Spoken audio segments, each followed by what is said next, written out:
Phone पर दिल्ली से एक कॉल आया था। कॉल उठाते ही उसने प्रोफेशनल अंदाज में कहा, यस, सीता स्पीकिंग।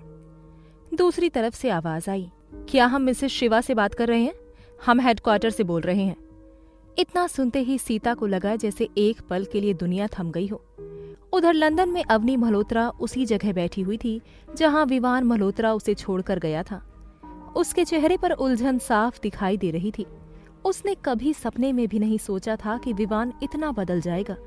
उसे पूरा यकीन था कि विवान को अभी तक कोई सच नहीं पता चला है, लेकिन उसे क्या पता था कि उनका अपना बेटा आदेश ही दोनों को फिर से मिलाने की पहली सीढ़ी बन चुका था। वो अभी भी सोच में डूबी हुई थी कि तभी उसका फोन बज उठा। सामने वाले ने कहा कि वो केएस सर के ऑफिस से बोल रहे हैं और आज जिस जमीन का निरीक्षण करने का समय तय हुआ था वो वहां अभी तक नहीं पहुंची है। अवनी ने किसी तरह बात संभाली, मैं शाम तक वहां पहुंच जाऊंगी। कॉल कटते ही उसने गहरी सांस ली।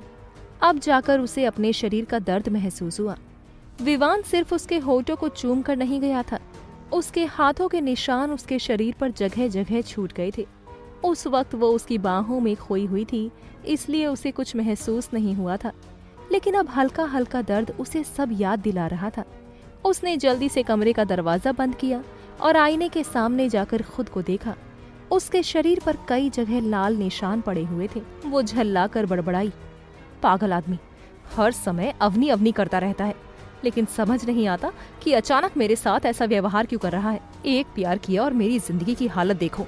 लेकिन शिकायत करते करते भी उसके चेहरे पर मुस्कान आ गई। उसने अपने कपड़ों को करीब खींचकर सूंघा। उनमें अब भी विवान की खुशबू बसी हुई थी। उसका दिल एक बार फिर उसके करीब जाने को बेचैन हो उठा। कुछ पल के लिए उसने सपनों में खोकर सोचा, क्यों ना मैं सच बता दूं, क्यों ना मैं स्वीकार कर लूं कि मैं ही उसकी अपनी हूँ। फिर मैं, विवान और आदेश, हम तीनों हमेशा के लिए साथ रह सकते हैं। लेकिन अगले ही पल उसके अंदर की जिद जाग उठी। उसने खुद को समझाया, इतनी आसानी से उसे माफ नहीं कर सकती। अभी भी उसे सिर्फ इतना पता है कि मैं उसके मामा की दोस्त की बेटी हूँ। फिर भी उसने मुझे इस हालत में पहुंचा दिया। अगर उसे पूरा सच पता चल गया तो क्या करेगा? नहीं, वो मेरे लायक नहीं है। उसे वापस इंडिया भेज देना ही सही होगा। उसका दिमाग और दिल दो अलग अलग दिशाओं में भाग रहे थे। दिमाग उसे दूर जाने को कह रहा था, लेकिन दिल सिर्फ विवान का नाम दोहरा रहा था। उधर फ्लाइट में अभिषेक ने विघ्नेश और पुष्कर को खड़ा कर रखा था। वो गंभीर आवाज में बोला, देखो, जो भी हुआ है वो यहीं खत्म होना चाहिए। अगर इस फ्लाइट के बाहर किसी के कानों तक एक भी बात पहुंची ना। उसकी बात पूरी होने से पहले ही विघ्नेश ने मुस्कुरा कर कहा, तो क्या कर लेगा, हम जरूर बताएंगे। अभिषेक ने दोनों को बारी बारी से देखा, फिर अचानक उनके पैरों में गिर पड़ा। कुछ मत बताना भाई, मैं हाथ जोड़ता हूँ।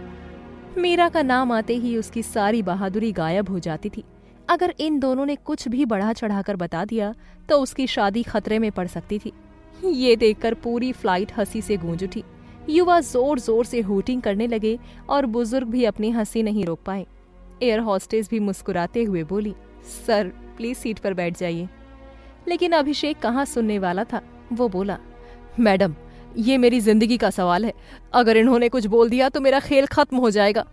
बेचारी एयर हॉस्टेस उसकी बात समझ नहीं पा रही थी, लेकिन उसकी हरकतों पर हंसी जरूर आ रही थी।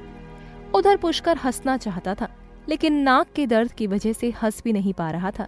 विघ्नेश अपनी सीट बदल बदल कर कभी यहाँ तो कभी वहां बैठ रहा था। हर बार उसकी कोहनी पुष्कर की घायल नाक से टकरा जाती। आखिर तंग आकर पुष्कर ने उसके सिर पर 2-3 हल्के मुक्के जड़ दिए। मन ही मन वो सोच रहा था, मेरी नाक टूट गई है और इन्हें मजाक सूझ रहा है। उधर विष्णु चुपचाप बैठा पूरा तमाशा देख रहा था। ऊपर से उसने वीडियो भी रिकॉर्ड करना शुरू कर दिया। ये देखकर पुष्कर ने तुरंत अपना चेहरा छिपा लिया। उसे डर था कि कहीं भविष्य में उसका बेटा ये वीडियो देखकर उसका मजाक ना उड़ाए। तभी अभिषेक फिर बोला, मैं आखिरी बार कह रहा हूँ, अगर मीरा तक कुछ पहुंचा तो मैं बहुत बुरा इंसान बन जाऊंगा। विघ्नेश ने तुरंत विष्णु से कहा, वीडियो अच्छी तरह रिकॉर्ड करना, खासकर एयर हॉस्टेस वाला हिस्सा मीरा को भेजना। ये सुनते ही अभिषेक ने दोनों हाथ जोड़ लिए। मीरा, मैं बहुत अच्छा इंसान हूँ, इन लोगों की बातों पर भरोसा मत करना। इतना कहकर वो आंखें बंद करके सीट पर बैठ गया। फ्लाइट में मौजूद सभी लोग उनकी दोस्ती देखकर मुस्कुरा रहे थे। उधर विवान आदेश को लेकर स्विमिंग पूल की तरफ जा रहा था। रास्ते में उसने पूछा, क्या बात है छोटे शेर, पानी से इतना डरते क्यों हो? आदेश ने मासूमियत से कहा। पता नहीं विवान, मुझे पानी देखकर थोड़ा डर लगता है, इसलिए मैं हमेशा सीढ़ियों पर बैठा रहता हूँ। उसकी बात खत्म भी नहीं हुई थी कि विवान ने उसे सीधे पानी में उतार दिया। आदेश जोर जोर से चिल्लाने लगा, विवान, आप पागल हो क्या? मैं छोटा बच्चा हूँ, आप मुझे ऐसे कैसे पानी में डाल सकते हो? मैं मम्मी से आपकी शिकायत करूंगा। विवेक डैडी सही कहते थे, आप पूरे डेविल हो। विवान की आंखें सिकुड़ गईं। क्या कहा? विवेक ने मेरे बारे में क्या कहा था? लेकिन आदेश भी कम नहीं था। उसने कहा, मैं नहीं बताऊंगा, आपने मेरी बात नहीं सुनी, अब मैं कुछ भी नहीं बताऊंगा।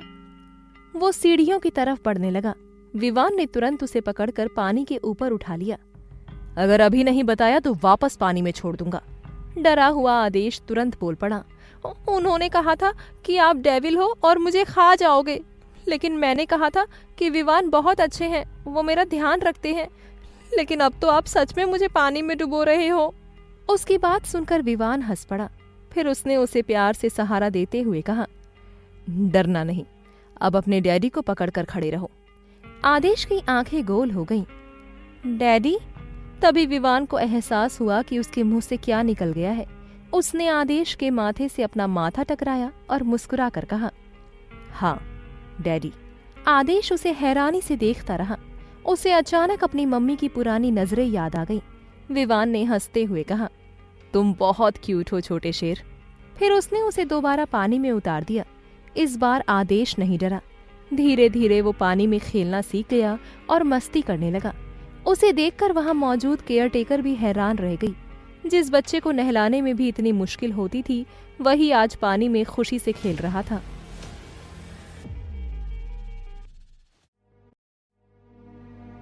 लंदन में अवनी मल्होत्रा विवान मल्होत्रा के बदले हुए व्यवहार को लेकर उलझी हुई थी। उसका दिल उसे विवान के करीब जाने के लिए कह रहा था, जबकि दिमाग उससे दूर रहने की सलाह दे रहा था। दूसरी ओर फ्लाइट में अभिषेक, विघ्नेश, पुष्कर और विष्णु की मस्ती ने पूरे माहौल को सिर पर उठा रखा था। वहीं विवान ने आदेश को स्विमिंग पूल में उतारकर उससे मजाक मजाक में खुद को डैडी बुलाने तक कह दिया था। उधर भारत में रणजीत जी अपने कमरे में उदास बैठे हुए थे। वो कई दिनों से परिवार की उलझनों को लेकर परेशान थे। तभी राजेश्वरी जी एक गिलास दूध लेकर उसके कमरे में पहुंची। मुस्कुराते हुए उन्होंने कहा, लो भाई, पहले ये दूध पी लो और फिर आराम से सो जाओ, थोड़ा रिलैक्स भी किया करो। रणजीत जी ने उन्हें गौर से देखा और पूछा, क्या बात है दीदी? ऊपर से देख रहा था, पूरा घर किसी मेले जैसा लग रहा है। राजेश्वरी जी हंस पड़ी। सच कहूं तो मुझे भी यकीन नहीं हो रहा कि ये हमारा ही घर है। इतने दिनों बाद घर में फिर से हंसी खुशी लौट आई है। फिर अचानक उन्हें कुछ याद आया। अरे हाँ, मैं तुम्हें बताना ही भूल गई, आज मेरी आदेश से बात हुई। रणजीत जी अपनी जगह से उछल पड़े। क्या? सच में? आपने उससे बात की? राजेश्वरी जी का चेहरा खुशी से चमक उठा। हाँ, और कितना प्यारा बच्चा है, इतनी समझदारी से बातें करता है कि दिल खुश हो गया। फिर उन्होंने आदेश की हर छोटी बड़ी बात बतानी शुरू कर दी। रणजीत जी ध्यान से सब सुनते रहे, फिर मुस्कुराते हुए बोले, आपको तो अच्छा लग रहा है, लेकिन आपको पता है वो कितना शरारती है। जब अवनी और विवेक काम में बिजी रहते थे तो पूरा दिन मेरे पीछे घूमता रहता था। अब जाकर मुझे थोड़ी शांति मिली है। इतना सुनते ही राजेश्वरी जी ने उनके सिर पर 2-3 हल्की चपत लगा दी। कोई अपने बच्चे के बारे में ऐसा बोलता है? रणजीत जी तुरंत हाथ जोड़कर बोले, सॉरी दीदी, मजाक कर रहा था। दोनों हंस पड़े। फिर रणजीत जी ने गहरी सांस लेकर कहा, पता नहीं सब लोग यहाँ कब आएंगे, अब तो इंतजार नहीं होता। उन्हें क्या पता था कि कुछ ही दिनों में पूरा परिवार वहां पहुंचने वाला है और फिर उसकी शांति हमेशा के लिए गायब हो जाएगी। उधर शाम को जब पवित्रा की बहन सविता घर लौटी तो उसकी माँ ने उसे समझाने की कोशिश की। उन्होंने शांत स्वर में कहा, देख बेटा, मैं ये नहीं कह रही कि तुम गलत हो, लेकिन शादीशुदा लड़की का अपने पति के बिना रहना बहुत मुश्किल होता है। कई बार वो जिंदगी भर का दर्द बन जाता है। लेकिन उनकी बात पूरी भी नहीं हुई थी कि सविता भड़क उठी। माँ, आप कैसी बातें कर रही हो? आपने ही तो हम दोनों को अकेले पाला है। आपने कभी किसी आदमी का सहारा नहीं लिया, फिर आज ये सब क्यों कह रही हो? इतना कहकर वो गुस्से में अपने कमरे की तरफ चली गई। उसकी माँ भी उसके पीछे चली गई। उन्होंने दरवाजे पर खड़े होकर कहा, सुनो सविता, मेरी सिर्फ एक इच्छा है। मैं चाहती हूं कि मेरी बेटी और दामाद सम्मान के साथ इस घर में आए। तुम खुद कहती हो ना कि तुम मेरे बेटे जैसी हो, तो फिर मेरे बेटे की तरह मेरी ये इच्छा पूरी करना भी तुम्हारी जिम्मेदारी है। इतना कहकर वो वहां से चली गई। सविता कुछ देर तक वहीं खड़ी रह गई। उसे समझ नहीं आ रहा था कि आखिर उसकी माँ का दिल इतनी जल्दी कैसे बदल गया। उसे पूरा यकीन था कि इसके पीछे पवित्रा का ही हाथ है। गुस्से में वो बिस्तर पर जाकर लेट गई, लेकिन काफी देर तक सोचते सोचते कब उसे नींद आ गई उसे खुद भी पता नहीं चला। उधर कृष्णा ऑफिस में पहुंच चुका था, लेकिन आज उसका मूड बिल्कुल खराब था। फैशन शो में सिर्फ 2 दिन बचे थे और ऊपर से पवित्रा से हुई बहस उसके दिमाग में घूम रही थी, इसलिए वो हर किसी पर चिल्ला रहा था। ये डिजाइन है, मैंने ऐसा स्टिचिंग करने के लिए कहा था। फैशन शो में सिर्फ 2 दिन बचे हैं और तुम लोग ये लेकर आए हो। बेचारी जेनी घबरा गई। उसने जल्दी से कहा, सर मैं यही बताने आई थी कि ये गलत सिलाई वाला पीस है, असली डिजाइन तो ये वाला है। तभी कृष्णा को अपनी गलती का एहसास हुआ। उसने तुरंत कहा, सॉरी जेनी, थोड़ा टेंशन में हूं। जेनी मुस्कुराई, कोई बात नहीं सर, मैडम आपके पास नहीं है ना, इसलिए ऐसा हो रहा है। कृष्णा हैरानी से उसे देखने लगा। तब जेनी तुरंत संभल गई। मेरा मतलब विवान सर भी ऐसे ही हो जाते थे, इसलिए कहा। इतना कहकर वो जल्दी से बाहर निकल गई। उधर स्विमिंग पूल में आदेश अब पूरी तरह पानी में खेलने लगा था। विवान ने मुस्कुरा कर पूछा, तो छोटे शेर, अब मजा आ रहा है? आदेश खुशी से चिल्लाया, बहुत मजा आ रहा है यादू। अब वो पानी से बिल्कुल नहीं डर रहा था। विवान ने राहत की सांस ली। मन ही मन उसने सोचा, अच्छा हुआ इसने डैडी वाली बात अवनी को नहीं बताई। दोनों खूब मस्ती करने लगे। उन्हें देखकर केयरटेकर भी हैरान थी। जिस बच्चे को नहलाने में इतनी मुश्किल होती थी, वही आज घंटों पानी में खेल रहा था। तभी वहां अवनी पहुंची। उसने दोनों को पानी में मस्ती करते देखा और कुछ पल के लिए हैरान रह गई। विवान ने एक बार उसकी तरफ देखा जरूर, लेकिन जानबूझकर नजरें फेर ली। फिर वो आदेश के साथ और ज्यादा मस्ती करने लगा। ये देखकर अवनी का गुस्सा बढ़ गया। वो जोर से बोली, तुम्हें जरा भी समझ नहीं है विवान, बच्चे को इतना देर पानी में रखते हैं क्या? लेकिन दोनों ने उसकी बात पर ध्यान ही नहीं दिया। आधे घंटे तक दोनों पानी में खेलते रहे। आखिरकार विवान ने कहा, बस बेटा, अब बाहर निकलते हैं वरना सर्दी हो जाएगी। लेकिन अब आदेश बाहर आने को तैयार नहीं था। काफी मुश्किल से उसे मनाकर बाहर निकाला गया। फिर विवान ने खुद उसके बाल सुखाए, कपड़े बदले और उसे तैयार किया। तभी विवेक वहां पहुंच गया। विवान ने आदेश को उसकी तरफ बढ़ाते हुए कहा, इसे कुछ खाने को दे देना, इतनी देर पानी में खेला है, भूख लगी होगी। विवेक हैरानी से उसे देखता रह गया, लेकिन उसने कुछ नहीं कहा और आदेश को लेकर वहां से चला गया। उधर अवनी अब भी गुस्से से विवान को घूर रही थी, लेकिन विवान जैसे उसे देख ही नहीं रहा था। वो दोबारा पानी में उतर गया और तैरने लगा। उसका भीगा हुआ शरीर, उसकी मजबूत कदकाठी और उसके चेहरे का आत्मविश्वास देखकर केयरटेकर लड़की मंत्रमुग्ध होकर उसे देखने लगी।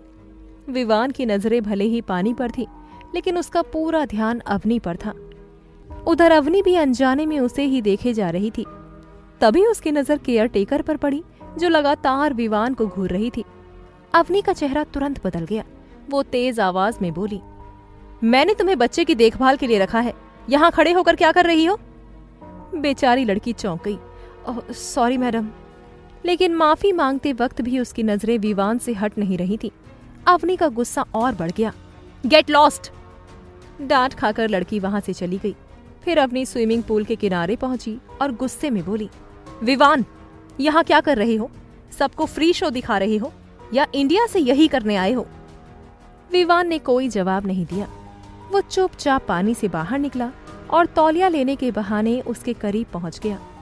अवनी कुछ पल के लिए उसकी तरफ देखती रह गई, लेकिन अगले ही पल उसने ऐसा किया जिसकी उसने कल्पना भी नहीं की थी। विवान ने उसका हाथ पकड़ा और जोर से अपनी तरफ खींच लिया। अगले ही सेकंड दोनों एक साथ पानी में गिर चुके थे।